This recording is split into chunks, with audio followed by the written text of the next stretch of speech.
Ang ganda ng mixture ng lasa. Ako ba nalasahan to? Galing. Yun o. Parang may kakanin.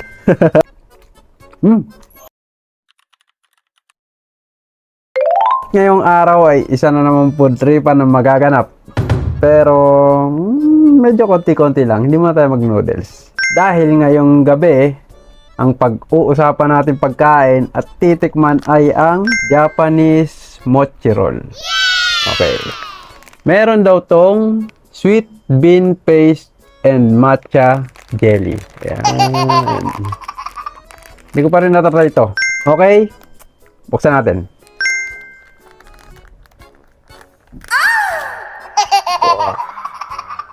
Eh parang ano? Ano ba yun? Dorayaki. Parang dorayaki na green. Ito. Tapos yung laman niya. Ito. Buksan natin. Ay nakadikit. Natin loob.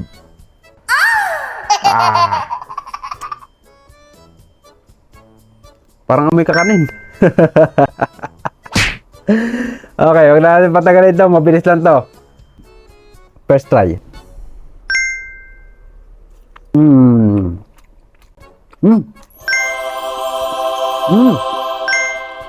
Parang suman. Parang suman.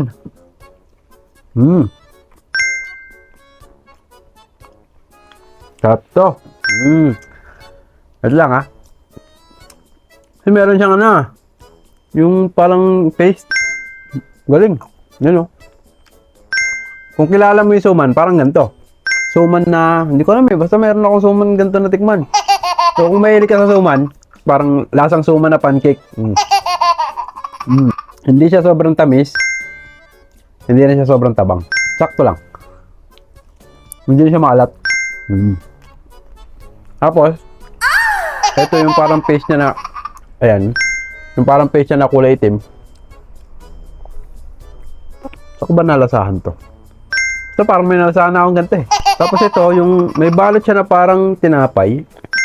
Tapos meron siyang parang, ito yung, ito siguro yung matcha. Ito yung parang pinakapalaman niya. Ito. Ayan. Ito. Ito yung matcha. Tapos nakamix yung parang may white na powder. Hindi ko alam eh kung ano tawag dun eh. Siguro yun yung paste. Tapos merong kulay black na paste. Pero ang ganda ng ano. Ang ganda ng mixture ng lasa. Kung mahilig ka sa kakanin, parang kakanin to. So ayun, Japanese mochi roll. Nakaubos na tayo ng isang merenda. Isa lang binili ko kasi first try ko pa lang sa kanya. Pero kung gusto ko siyang itry ulit, pwede naman. Kaya ang ibibigay nating score sa kanya ay 8. 8 lang, 8. Kasi sakto-sakto lang yung lasa niya eh. Kung gusto mo lang na medyo matabang, ganun. Hindi sobrang tabang, hindi sobrang, pero nagustuhan ko yung lasa niya kasi para akong nakauwi ng Pinas. Para siyang suman. Hindi ko na sasabihin yung presyo, bahala ka na. Kung makarating ka dito, hanapin mo na lang to sa 7-Eleven. At ayun, nakaisa na naman tayo ng bagong ni-review. Bagong pagkain. Siyempre, hindi naman pwedeng puro lang trending kasi titikman natin lahat hanggat kaya.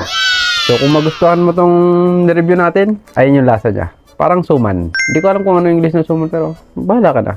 Okay, Japanese mochi roll. 8. Masarap. Lasang suman. Okay, kung hindi ka mahilig sa matawis pero kung medyo out ka sa mga lasa ng suman, ito yon. Tsaka matcha, parang lasang matcha siya pero hindi ka suman talaga yung nalasahan ko sa kanya. Okay? So, kanya-kanyang panlasa lang yan. Kung sakali na mahilig ka sa suman, baka maging 9 sa ito. Diba? So, kung interesado ka pa sa ibang mga pagkain doon sa mga convenience store doon, mali mo, may mga madampot pa ako na bago na naman, bagong pagkain, abang-abang ka lang dyan, okay? Para kung sakali na maligaw ka dito sa Japan, hindi yung, ano kaya masarap dito? Di ba? Alam mo na kaagad yung lasa nila. Ako hindi ko rin alam yung lasa nito eh, so tinry lang natin. So, Japanese mochi roll, 8. Bye-bye.